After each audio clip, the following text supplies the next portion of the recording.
নমস্কাৰ। ৭২তম গণতন্ত্ৰ দিৱস উপলক্ষে মোৰ এটি কবিতা পাঠ কৰিবলৈ লৈছোঁ। এই কবিতাটি দেশৰ সকলো সৈনিকলৈ মই উৎসৰ্গিত কৰিছোঁ আৰু সকলো শ্বহীদলৈ সশ্ৰদ্ধ প্ৰণিপাত জনালোঁ। কবিতাৰ শিৰোনাম এজন সৈনিকৰ কথাৰে। প্ৰতিটো সন্ধিয়া মোৰ দুচকুত ভাহি উঠে আইটোৰ চিন্তাক্লিষ্ট মুখখনি।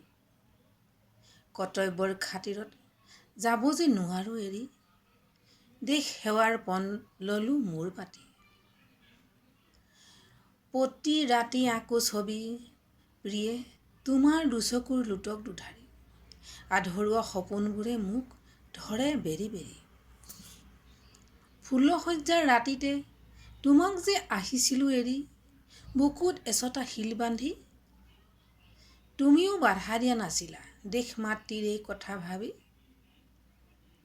শীতৰ নিশা হাতৰ বন্ধুক হাততে লৈ, দুচকুত আঁকিছোঁ সপোন মোৰ হেঁপাহৰ ঘৰখনি, মোৰ আপোন গাঁওখনি। ভোগালীৰ ৰাতিটোত বাটলৈ চাই ৰৈছে আজলি মোৰ আইজনী, মনৰ দুশ্চিন্তাক চাদৰৰ আঁচলেৰে ঢাকি। অহা বহাগতেই ল'ম মই ছুটি, ৰাওনা হ'ম ঘৰলৈ বুলি। বাট চাই ৰবি মৰমৰ আই হৃদয়ৰ দুৱাৰ খুলি। পিতাই কবি চিন্তা নকৰে যেন, তহঁতৰ বাবেইতো আছোঁহি মই হাজাৰ কষ্টকো আওকাণ কৰি। আহিয়েই খুলিম বন্ধকৰ মাটিডৰা, সুখেৰে ভৰিব জীৱন আমাৰ। সকলো কষ্টৰ পৰিব ওৰ, এমুঠি অন্ন এখনি বস্ত্ৰৰ বাবে আৰু নালাগে কৰিব হাহাকাৰ। নিভাঁজ মৰমৰ উপহাৰ লৈ যাম একমাত্ৰ ভনীজনীক কবি, পাৰিলে দৰা এটা চাই বিয়াখন ঠিক কৰি থবি।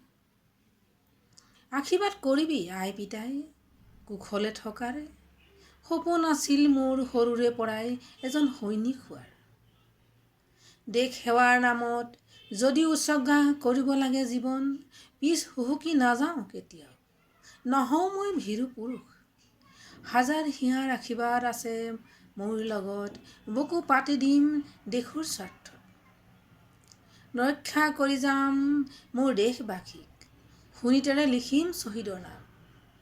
সগৌৰৱেৰে কওঁ বাৰে বাৰে, মেৰা ভাৰত মহান, মেৰা ভাৰত মহান। জয় হিন্দ।